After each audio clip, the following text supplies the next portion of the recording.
Hello નમસ્કાર વિદ્યાર્થી મિત્રો, વેદ ડિજિટલ એજ્યુકેશનમાં આપનું હાર્દિક સ્વાગત છે।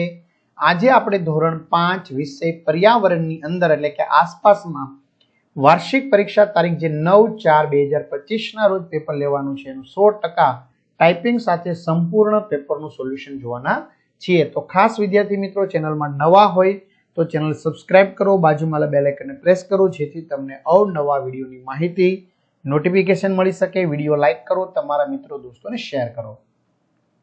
ધોરણ 5 વિષય પર્યાવરણ એટલે કે આપણે જેને કહેતા હોઈએ છીએ આસપાસ, તો એમનું વાર્ષિક પરીક્ષા પેપર 2025 કુલ ગુણ 40। તો મિત્રો આસપાસની અંદર આરામથી 40 માંથી 40 ગુણ પ્રાપ્ત થઈ શકે। તો એમના માટે તમારા કેવા પ્રશ્નો પૂછાય છે આ વિડીયો છે સંપૂર્ણ નિહાળવો।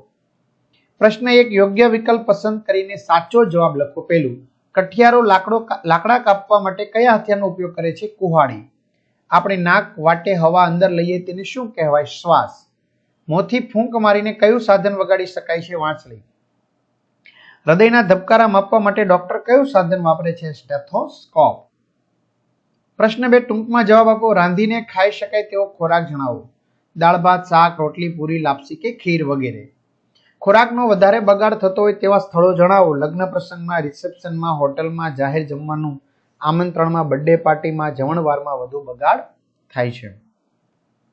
વિદ્યાર્થી મિત્રો, તમારે આવી જ રીતે સરસ મજાના સારામાં સારા માર્ક્સ પ્રાપ્ત કરવા હોય તો આપણે પેપર સેટ તૈયાર કરેલો છે। પેપર સેટના પેપર તમે વ્યવસ્થિત કરી લેશો એટલે લગભગ એમાંથી તૈયાર થઈ જશે બધું। વાર્ષિક પરીક્ષાના આઈએમપી પેપરો, ગણિત, ગુજરાતી, આસપાસ, અંગ્રેજી, હિન્દી બધા પેપર સેટ આપણી વેદ ડિજિટલ એજ્યુકેશન નામની એપ્લિકેશનમાંથી તમને પ્રાપ્ત થશે। તેમજ 3 થી 12 ધોરણના તમામ વિષયના વિડીયો લેક્ચર તમને મળવાના છે। સ્વાધ્યાય પોથી બધું જ। તો ગૂગલ પ્લે સ્ટોર ઉપર જઈને વેદ ડિજિટલ એજ્યુકેશન નામની એપ્લિકેશન ડાઉનલોડ કરો। ઓપન કરશો એટલે પેજ ખુલે, એમાં તમારા પોતાનો મોબાઈલ નંબર નાખો, સેન્ડ ઓટીપી કરશો એટલે 4 આંકડાનો ઓટીપી મિત્રો તમે નાખશો એટલે સેન્ડ ઓટીપી કરી 4 આંકડા નાખશો એટલે પેડ કોર્સમાં તમે જશો એટલે ધોરણ 5 ખુલે, એમાં વાર્ષિક પરીક્ષાના પેપર શીટ તમે મેળવી શકશો। બરાબર, ધોરણ પ્રમાણે તમારે વિડીયો ગણિત, ગુજરાતી, આસપાસ, ઇંગ્લિશ, હિન્દીના વિડીયો પણ જોઈ શકશો જેમાં ડાઉટ હોય તે। ખરા ખોટા જણાવો। પરિવારના દરેક સભ્યના નખ એક સરખા હોય છે તો એમાં આવશે ખોટું। મમ્મી અને દીકરીના વાળનો રંગ એક સરખો ના પણ હોય ખરું। દરેક માણસની બંને આંખો સરખી હોય છે ખરું। દાદા પિતા પુત્રનો અવાજ અલગ અલગ જ હોય છે ખોટું એક પણ હોય તો પહેલું ને છેલ્લું ખોટું। જોડકા જોડો। સ્ટેચ્યુ ઓફ યુનિટી ખાસ મિત્રો આ ટાઈપના કરી લેવાના છે। બરાબર, તો સ્ટેચ્યુ ઓફ યુનિટી ક્યાં આવશે? નર્મદા અથવા તો અહીંયા લખેલું હશે રાજપીપળા। બરાબર, જે લખ્યું હોય તે। અમૂલ ડેરી આણંદ, એ તો યાદ રહી જશે અ ને અ। બરાબર, અંબાજી માતાનું મંદિર બનાસકાંઠા અને રાણકી વાવ છે એ પાટણ છે। બરાબર, આવું કોઈ પણ પૂછી શકે છે। ટૂંકમાં જવાબ લખો। કયા કયા કારણોસર લોકો સ્થળાંતર કરે છે? તો શહેરમાં નોકરી કે ધંધાની સારી તકો હોવાથી ગામના લોકો આજીવિકા મેળવવા માટે શહેરમાં સ્થળાંતર કરે છે। બીજું, સરકારી નોકરીમાં બદલી થવાથી નવા સ્થળે સ્થળાંતર કરવું પડે છે। ત્રીજું, બાળકોના સારા શિક્ષણ માટે સ્થળાંતર કરવું પડે છે। ચોથું, પૂર કે ભૂકંપ જેવી આપત્તિથી બચવા માટે બંધ બાંધવાનો હોય કે ગામ ડૂબમાં જતું હોય ત્યારે, નેશનલ હાઈવે બનતો હોય કે મોટા ઉદ્યોગ સ્થપાતા હોય ત્યારે સ્થળાંતર થાય છે। તમે કઈ કઈ રમતો રમો છો? તો હું સાપ સીડી, લંગડી, ચેસ, કેરમ, ક્રિકેટ, કબડ્ડી વગેરે જેવી આઉટડોર તેમજ ઇન્ડોર ગેમ રમું છું। ખાલી જગ્યા પૂરો। શેરડીના રસમાંથી શું બને છે? ખાંડ અને ગોળ। પૂરણપોળીને વેઢમી પણ કહે છે। પાણીનો મુખ્ય સ્ત્રોત કોણ છે? તો કે વરસાદ। ચેસ એ ઘરમાં રમાતી રમત છે। ચલો, સારી બાબત કે ખરાબ બાબતમાં તમારે વર્ગીકૃત કરવાનું છે। ઝલકે તેના જન્મ દિવસે 2 વૃક્ષો વાવવાની પ્રતિજ્ઞા કરી તો સારી બાબત થઈ ગઈ। દિવ્યા ગટરમાં પ્લાસ્ટિકના ટુકડા નાખે છે તો ખરાબ બાબત થઈ ગઈ।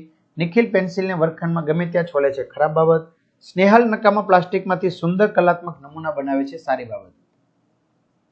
વિસ્તારથી લખો। જંગલો આપણને કઈ કઈ રીતે ઉપયોગી છે? તો જંગલ આપણને વરસાદ લાવવામાં ઉપયોગી છે। જંગલો વાતાવરણમાં ઓક્સિજનની માત્રા વધારવામાં ઉપયોગી છે। જંગલો રણ પ્રદેશને આગળ વધતો અટકાવવામાં, જમીનનું ધોવાણ અટકાવવામાં મદદરૂપ છે। જંગલોમાંથી રાળ, ગુંદર, લાખ, મધ, કાથો, નેતર જેવી વનસ્પતિ મળે છે। જંગલોમાંથી કિંમતી લાકડું, શાક, સાલ, વાંસ, સીસમ જોવા મળે છે। જંગલોમાંથી મળતા ખાખરાના પાનમાંથી પડિયા અને પતરાળા બનાવાય છે। ટીમરોના પાનમાંથી બીડીઓ બનાવવામાં તેમજ વાંસમાંથી ટોપલા, ટોપલી, રમકડા બનાવવામાં આવે છે। જંગલો ઔષધિ આપે છે તેમજ ફર્નિચર માટે લાકડું આપે છે। સાચો વિકલ્પ પસંદ કરીને લખો। નર્મદા, સરદાર સરોવર, સિંચાઈ યોજના, તાપી, ઉકાઈ, મહીસાગર, કડાણા, સાબરમતી, ધરોઈ ડેમ। ટૂંકમાં જવાબ લખો કુંવારિકા નદીઓ એટલે શું? તો નદીઓ આગળ વધતા સમુદ્રને મળતી નથી તે નદીઓને કુંવારિકા નદી કહે છે. તો કચ્છની મોટા ભાગની નદીઓ કુંવારિકા નદીઓ છે. તમારા ગામમાં કયા કયા ઉત્સવ ઉજવાય છે? તો અમારા ગામમાં રાષ્ટ્રીય તહેવાર 15મી ઓગસ્ટ, 26મી જાન્યુઆરી ગાંધી જયંતિ ઉજવવામાં આવે છે. આ ઉપરાંત ધાર્મિક તહેવારો જન્માષ્ટમી, નવરાત્રી, પારસીઓનું નવું વર્ષ, રમજાન જેવા તમામ ધર્મના તહેવાર હળી મળીને ઉજવીએ છીએ. તો વિદ્યાર્થી મિત્રો, આ રીતે સરસ મજાનું સોલ્યુશન આપણું અહીંયા પૂર્ણ થાય છે. તો બધા જ મિત્રોને 40 માંથી 40 ગુણ પ્રાપ્ત થાય એવી વેદ ડિજિટલ પરિવાર શુભકામના પાઠવે છે અને બધાને ઓલ ધ બેસ્ટ.